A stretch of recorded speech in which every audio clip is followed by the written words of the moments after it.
My dad announced to 70 guests, "You're adopted, Daniel, so I removed your name from my will." The room exploded in cruel laughter.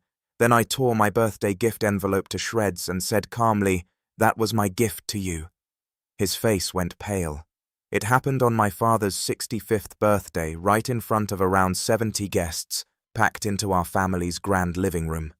The chandeliers glowed, the champagne glasses sparkled, and for a moment, it felt like we were celebrating something that actually mattered.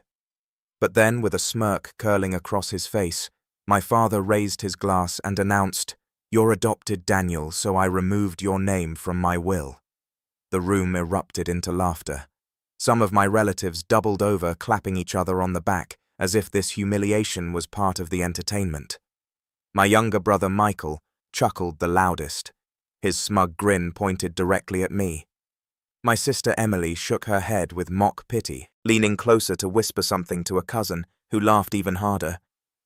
My father basked in the attention, enjoying every cruel second of it. The only person not laughing was my mother Grace. She sat frozen in her chair, her hands gripping the tablecloth as if holding herself steady against a storm. Her eyes darted toward me full of silent apology, but she said nothing. She never challenged him in public, not even when the target was me. I stood there staring at all of them.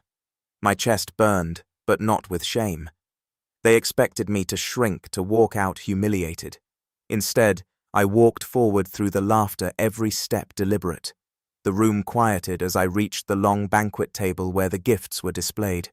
Without saying a word, I placed mine on the polished surface. It wasn't wrapped in bright paper or tied with a ribbon. It was a single envelope. Dozens of eyes followed me as I slid it into the center, then tore it straight down the middle. The paper ripped clean in my hands. I kept tearing until the pieces were nothing more than scraps scattered across the tablecloth. Then I stepped back, my face calm, while the silence of confusion spread across the room. What the hell was that? My father barked, suddenly unsure. He tried to keep his confident tone, but I could hear the tremor beneath it. The same people who had been laughing seconds ago now stared at the shredded pieces, curiosity replacing their cruelty. I looked him in the eye and answered in a voice steady enough for everyone to hear. "That was my gift to you. I grew up in a house where wealth was measured not just by money, but by pride, appearances, and bloodlines. My father Thomas built his reputation on those values.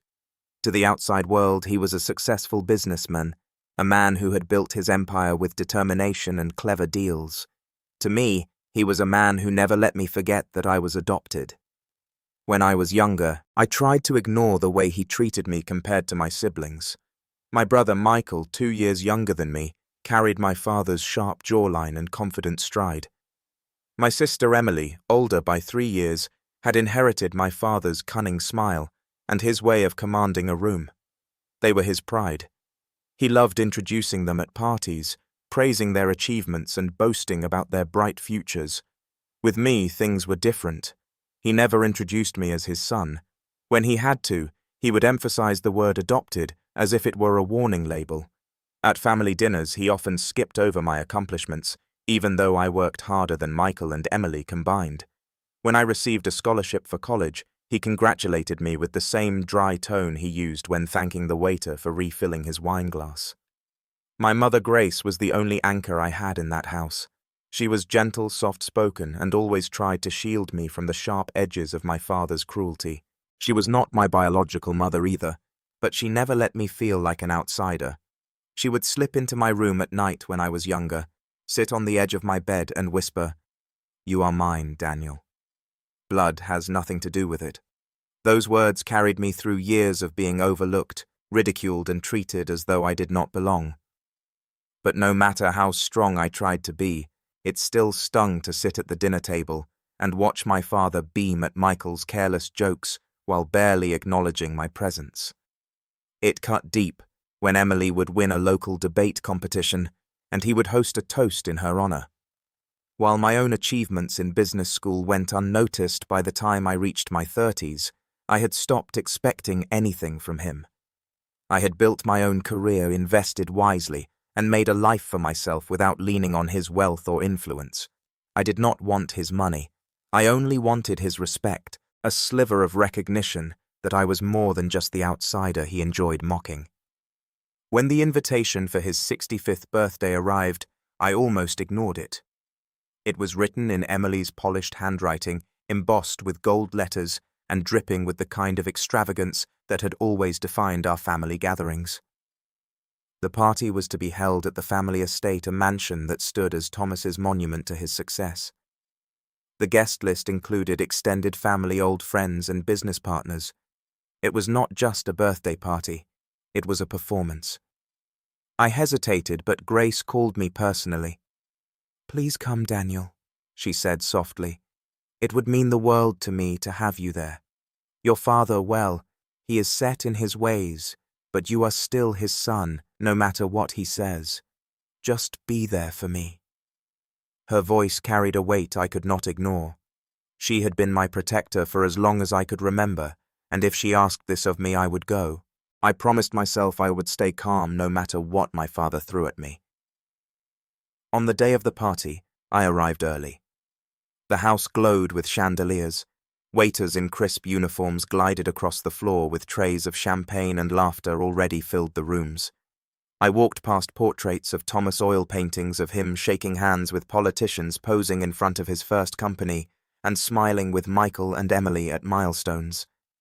Not one photograph on those walls included me. Grace greeted me at the door.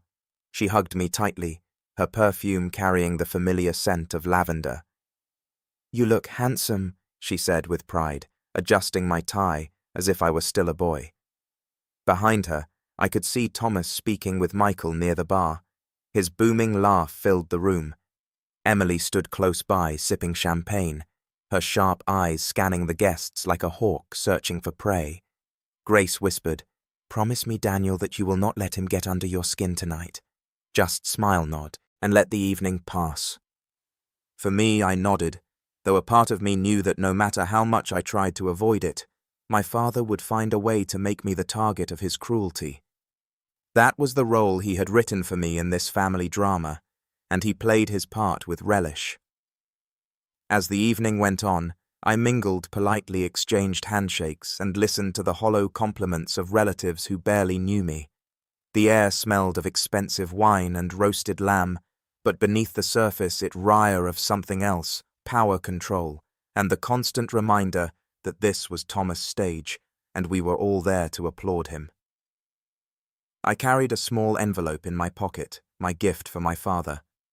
Unlike the luxury watches and rare wines piled high on the gift table, mine was simple, understated, but more valuable than anything else in the room. I had chosen it carefully, not out of obligation, but out of respect. Despite everything, I had wanted to give him something that mattered. As I stood there watching him hold court with his friends, basking in the glow of his self-importance, I felt the weight of that envelope pressing against my chest.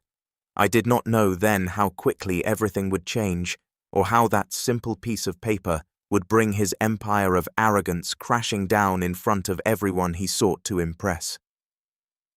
The speeches began after dinner. The waiters cleared the plates. The clinking of silverware faded, and the room quieted in anticipation. Everyone knew that my father loved nothing more than holding the spotlight, and his birthday was the perfect excuse. He stood near the head of the long banquet table, his glass raised high, his chest puffed out, as if the entire night had been built around his greatness. He tapped the glass lightly, silencing the scattered whispers and laughter. 65 years he began, his voice carrying the confidence of a man used to being listened to. 65 years of hard work, of building a family, of creating a legacy worth remembering. The guests clapped politely, nodding with admiration. Some raised their glasses in return, already caught up in his rhythm. Michael leaned back in his chair, grinning, proud to be seated closest to him. Emily rested a hand on his shoulder, eyes shining as though she were basking in borrowed glory. Grace sat stiffly, her smile thin and brittle, like glass on the verge of shattering. My father's speech rolled on, filled with stories about his early business ventures, his triumphs over competitors, and his determination to leave behind an empire that would endure long after him. Each story was punctuated by laughter from the audience and approving nods from relatives eager to stay in his good graces. Then his tone shifted. He lowered his glass slightly and smirked. But what is legacy without blood? His words were sharp, designed to pierce. He let them hang in the air before continuing. A man's legacy belongs to his children, those who carry his name, his spirit, and most importantly, his blood. A ripple of agreement spread through the room, heads nodding, smiles widening. My stomach tightened. I knew where this was going. He turned his eyes on me, locking me in his gaze like a hunter cornering prey. Which brings me to a decision I have made. He paused for effect, relishing the silence, then declared with cruel satisfaction. My adopted son Daniel will not be included in my will. Legacy cannot be passed through paperwork. It must run in the blood. For a second, the room went silent. Then the laughter came, loud, cruel, unrestrained. Guests chuckled into their glasses. A few slapped the table, as if it were the funniest thing they had ever heard. Michael laughed the hardest, clapping his father on the back and saying loudly, "Good one, Dad."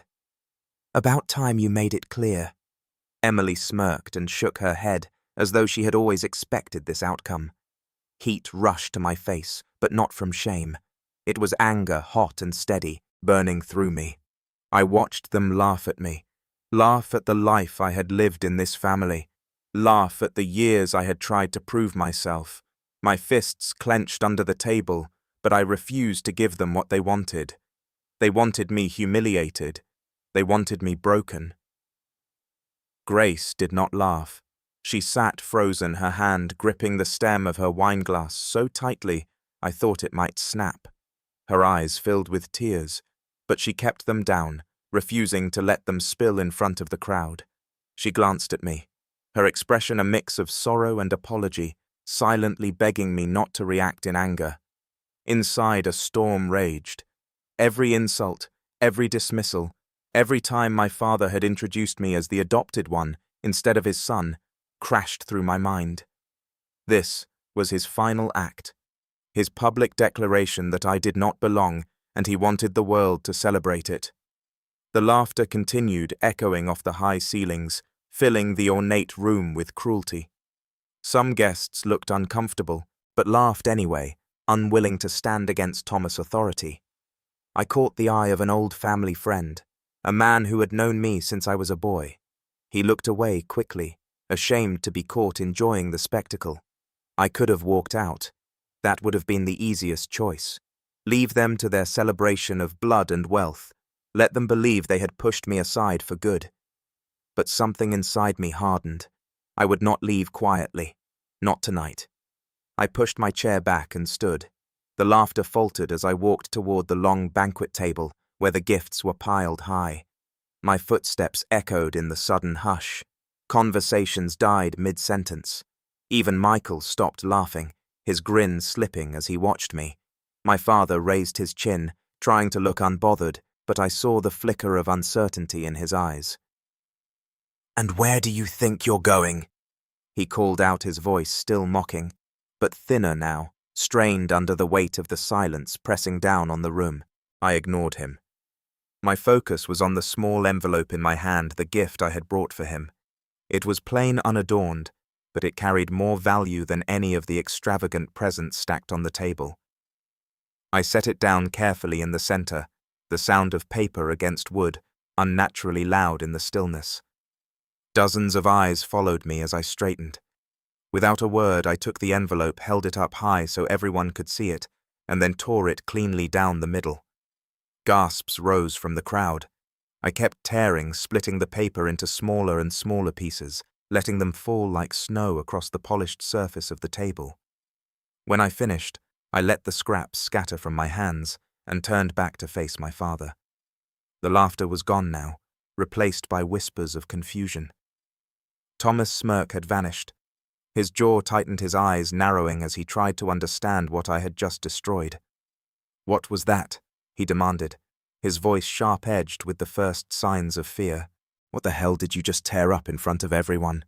I met his gaze, and for the first time in my life, I felt no fear of him. My voice was steady, clear enough for every guest in the room to hear. That was my gift to you. A heavy silence followed. The same people who had laughed at me minutes earlier now leaned forward in curiosity, wondering what they had just witnessed. My father's face hardened, but behind his bravado, I saw the first cracks. He did not know yet what he had lost, but he would soon. The scraps of my gift still lay scattered across the table, fluttering slightly from the draft of the air conditioning. The room remained silent, except for the faint hum of the chandeliers overhead. I could feel every eye in the room on me. Some were wide with shock, others narrowed with curiosity.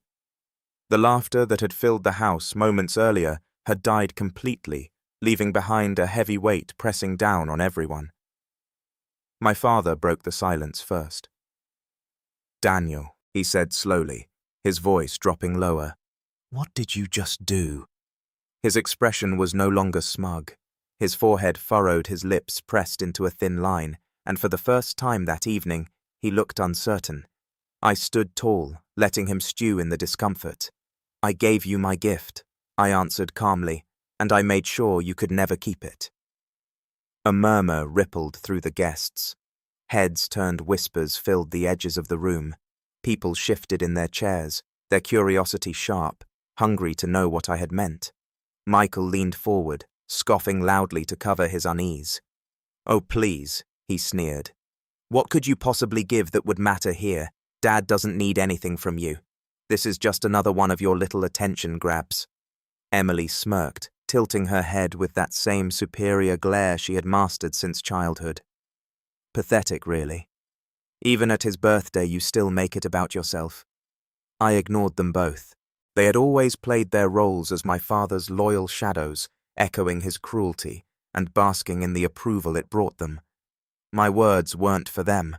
They were for Thomas. My father stepped closer to the table, his eyes narrowing at the pile of torn paper. He tried to sound commanding, but there was a faint quiver in his tone. "Pick that up and explain yourself right now." I shook my head. "No, Dad. You wanted to show everyone tonight that I don't belong. You wanted to humiliate me in front of the people you care about most. But what you don't realize is that I came prepared." Gasps rose from the crowd. A woman near the back covered her mouth with her hand. A man whispered something urgently to the guest beside him. The tension in the room had shifted. It was no longer entertainment. It was confrontation, and no one wanted to miss a second of it.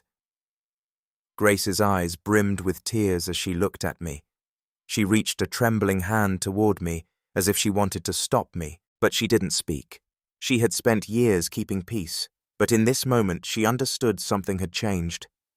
Thomas' jaw tightened, prepared for what he demanded. I met his gaze without flinching. "Prepared for you. Prepared for this night. You can laugh. You can cut me out of your will. You can tell the world that blood is everything. But you cannot erase what I just destroyed." A fresh wave of murmurs surged through the room. Michael frowned finally, beginning to sense that something was wrong. "What was in that envelope?" he asked, his voice less certain now. I let the silence stretch, watching the unease spread like fire through the crowd. My father's friends, once smiling and laughing at his jokes, now leaned forward in their chairs, anxious to see the truth revealed. Business partners shifted, uncomfortably aware that this spectacle was not the image of control Thomas had hoped to project. Finally, I said, "That was a legal document, a transfer of ownership, something valuable, something you would have cherished, something I wanted you to have." I paused, locking eyes with my father, but I tore it up. And with it, I tore away the only gift in this room that truly mattered. The color drained slightly from his face. He took a step closer to the table, staring down at the shreds, as if he might recognize the document simply from the paper stock. His hand twitched, itching to scoop up the pieces, but his pride held him back in front of his guests. Michael's voice cracked as he pressed. "What property? What was it?" His bravado was slipping. He looked from me to our father, realizing for the first time that he might not be the favored child in every way that mattered. Emily crossed her arms, trying to maintain her composure. He's bluffing. It was nothing. He probably staged this just for drama, but her eyes betrayed her doubt. Thomas turned back to me, his voice now. Tell me what you destroyed. Tell me right now. I shook my head again, my voice calm but firm. You'll find out soon enough. But not because I tell you, because you'll see it for yourself when you put those pieces together. The tension in the room reached its peak. Some guests shifted uncomfortably, clearly eager to leave, but too captivated to walk away. Others leaned forward, their faces lit with anticipation, as if they were watching a play reach its climax. Thomas finally snapped. He lunged toward the table, sweeping the scraps into his hands. His movements were frantic, almost desperate. He barked orders at Michael and Emily. Help me find the rest. Now Michael scrambled to obey, bending to pick up the pieces that had fallen to the floor. Emily hesitated, looking around at the guests, embarrassed by the spectacle, but even she crouched down to collect scraps. As they worked, Grace rose quietly from her seat. She walked to my side, her hand brushing my arm gently.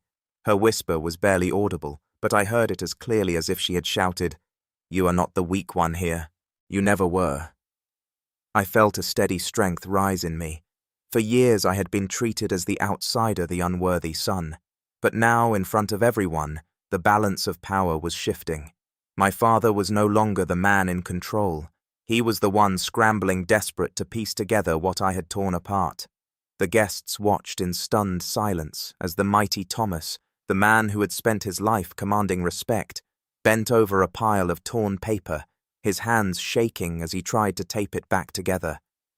He had turned my humiliation into his own, and I knew in that moment that whatever came next would not just change how he saw me, it would change everything. My father's hands trembled as he pressed the scraps of paper flat against the table. Michael hovered close, holding a strip of clear tape, frantically trying to piece together the edges. Emily crouched down, smoothing the smaller fragments, her face pale, but determined to maintain her composure. Their movements were hurried, clumsy, and desperate. The same guests who had laughed earlier now sat in complete silence, watching the proud patriarch of the family scramble like a man drowning. The sound of the tape pulling free echoed unnaturally loud in the quiet room.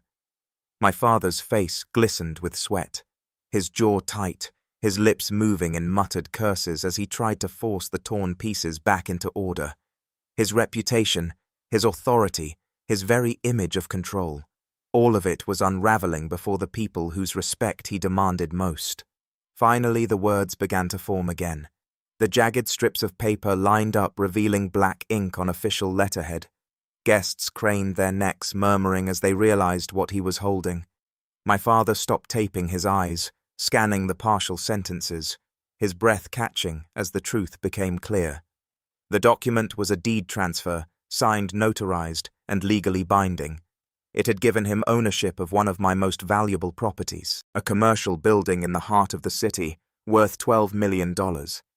I had intended it as a gesture of respect, a way of showing him that despite everything, I still valued him as my father. That envelope had carried more than just a gift. It had carried my attempt at peace. By tearing it apart in front of everyone, I had revoked it. The property was no longer his. He had lost it before he had even known it was his to gain. His face drained of color as the reality struck. His hands froze mid-air, the taped fragments shaking in his grip. The room erupted in whispers, sharp and urgent. It was a deed, someone hissed. He gave him a property, another voice added. And now it's gone. Just like that. Michael's mouth fell open. You were giving him that building. His voice cracked with disbelief. That was supposed to be ours. He turned on me, fury flooding his expression. You set us up. You planned this to humiliate him. Emily's mask of superiority shattered. She stared at the taped fragments, her jaw slack, her confidence evaporating. For the first time, she looked uncertain, vulnerable. My father's voice broke the murmurs. It was low horse-ass and stripped of the power he had wielded all night. Why, Daniel? Why would you do this? I stepped forward, my voice steady, carrying through the room. Because you never saw me as your son. Tonight, you wanted to make that public. You wanted to cut me out of your will, as if I had never been part of this family. So I showed you what it feels like to lose something you thought belonged to you. That building was yours, Dad. I signed it over to you, but I took it back the moment you tried to erase me. Gasps swept the room. Some guests shifted uncomfortably in their seats, ashamed of the laughter they had joined earlier. Others sat forward, riveted by the downfall of the man they had admired. Grace's eyes glistened with tears as she reached for me. She did not say anything, but her face shone with pride and sorrow all at once. Thomas's hands dropped the taped fragments. They scattered again across the table, useless now. His shoulders sagged, the fight draining out of him. He had spent his life believing his power came from control, wealth, and bloodlines. In one moment I had ripped that illusion apart. You think this makes you strong? He spat finally, though his voice wavered. You think tearing up a piece of paper changes anything? It changes everything, I replied, because that paper wasn't just property. It was proof that I cared even after everything you did to me. I wanted you to have something meaningful, something that said I was still willing to stand by you as your son. But you threw me aside in front of everyone, so I threw away the only chance you had to keep me. The silence that followed was crushing. My words hung heavy in the air, undeniable and final. Michael slammed his fist against the table, his anger spilling over. You ruined everything, he shouted. Do you have any idea what you've done to us? I turned to him calmly. I know exactly what I've done. I've shown you that wealth doesn't buy loyalty, and blood doesn't guarantee love. You wanted me gone, cut out, forgotten. But tonight, it's you who will remember me every time you see what your father lost. Emily said nothing. She sank back into her chair, her arms wrapped tightly around herself. Her confidence shattered. Thomas stood frozen, his eyes fixed on the broken fragments of the deed. His face was pale, his hands limp at his sides. For the first time in my life, I saw fear in his eyes. Not fear of me, but fear of the truth. He had built his world on dominance and appearances, and in one night it had collapsed in front of everyone he sought to impress. Guests began to murmur again, some rising quietly from their seats, unwilling to stay in the presence of a man so thoroughly undone. A few looked at me with respect, others with disbelief, but no one looked at Thomas with admiration anymore. I turned toward the door, my decision final. Happy birthday, Dad, I said, my voice calm, almost gentle. Enjoy the gifts from the people who laugh at your cruelty. Mine is gone, just like the respect you thought you still had. As I walked away, I heard chairs scrape, whispers intensify, and the sound of my father collapsing into his seat. The man who had spent his life towering over everyone was left small, powerless, and broken. I left the dining hall with my back straight and my steps steady. Behind me, the whispers followed like a tide. Guests who had come to celebrate Thomas's dominance now spoke in hushed tones about his collapse.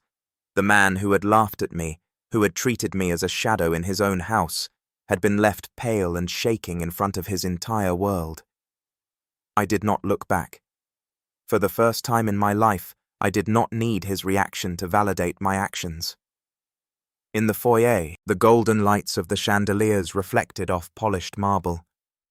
But to me, the house no longer felt like a fortress of intimidation. It was only a building, a shell of Thomas' ego. Grace's soft footsteps followed behind me. She caught my arm, her voice trembling but firm. Daniel, she whispered, I am so proud of you. I wish it had not come to this, but you finally showed him who you are. I turned to her, the woman who had been my anchor all my life. I did it for myself, Mom. Not to hurt him, but to finally let him see what he threw away. She nodded, her eyes shining. You always were the strongest one. He just never wanted to admit it. She hugged me tightly, and I let myself hold on, not as the outcast, but as her son, the one she had always loved without conditions.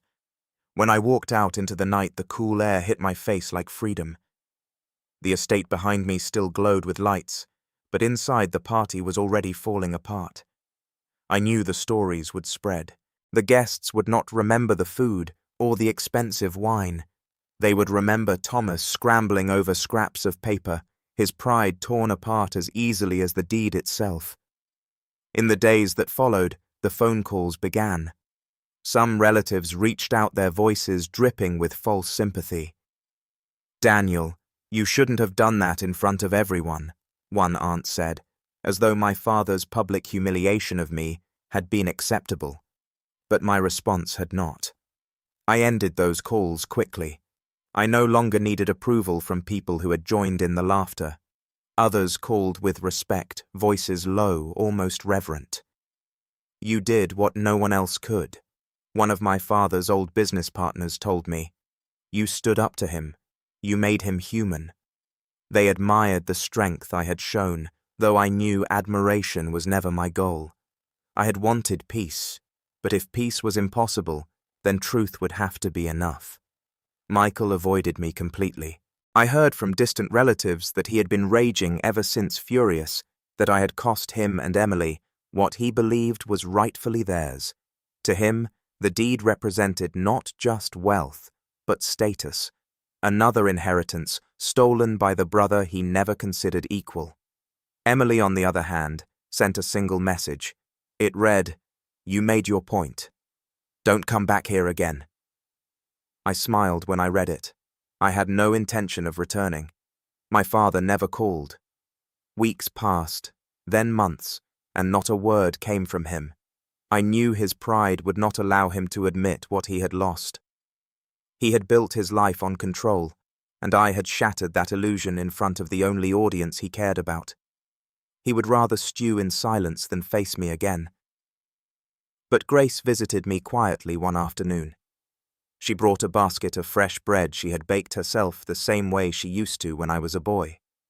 She sat at my kitchen table, her hands folded, her face soft with both sadness and peace. "He is not the same," she said. "He sits in his study most nights, staring at the walls. He is not angry. He is smaller, like the weight of his own choices finally caught up with him." I listened quietly. Part of me felt pity, but another part knew it was not my responsibility to carry his regrets. He wanted me to be nothing, I said. Instead, he showed everyone what he truly is. Grace reached for my hand. "You are more than his son. You are your own man, and you proved it without lifting your voice, without lowering yourself to his cruelty. That is what makes you different." Her words stayed with me. For years, I had believed strength meant enduring his scorn, waiting for recognition that never came. But real strength was walking away from his shadow and building a life where my worth did not depend on his approval. In time, I invested more into my own ventures, expanding my businesses and creating opportunities for people who, like me, had once been overlooked. I mentored young men and women who had been told they did not belong, reminding them that family and worth are not defined by bloodlines, but by choices and character. Every time I saw one of them succeed, I felt a pride that my father could never understand. The memory of that night never faded. Sometimes I replayed it in my mind not with bitterness, but with clarity. I remembered the cruel laughter, the smug faces of Michael and Emily, the silence of the guests who refused to stand with me, and I remembered how quickly it all changed when I stood my ground and let my actions speak louder than their scorn. The lesson was simple, but it carried the weight of a lifetime. Family is not defined by who claims you in their will or whose blood runs in your veins. Family is defined by who loves you, who respects you, and who stands by you when the world tries to push you aside. I had that in Grace. I had that in myself. That was enough. On the day of my father's next birthday, I did not attend. I spent the evening with friends who had become my chosen family people, who valued me for who I was, not what I could give them. We laughed freely, not at anyone's expense, but in joy and gratitude. And as the candles burned low, I realized I no longer carried the weight of his rejection. That night, I finally understood walking away was not losing. It was winning. Because the man who had tried to erase me was the one left hollow, while I was the one who had found freedom. And that is the truth of what happened the night my father tried to erase me. He thought his words could break me, but all they did was set me free. I walked away from that house, no longer chasing his approval, no longer craving a place in his shadow. I finally understood that strength is not about being accepted by people who refuse to see your worth. Strength is about standing tall even when the world tries to tear you down. If my story connected with you, if it made you feel something, then let me ask for one thing. Like this video, share it with someone who needs to hear it and leave a comment below. Tell me what family means to you, or share a moment when you chose yourself over someone's cruelty. And if you want to hear more stories that dig deep into the heart, subscribe to this channel. Your support means more than you know, and it helps me keep telling stories that matter.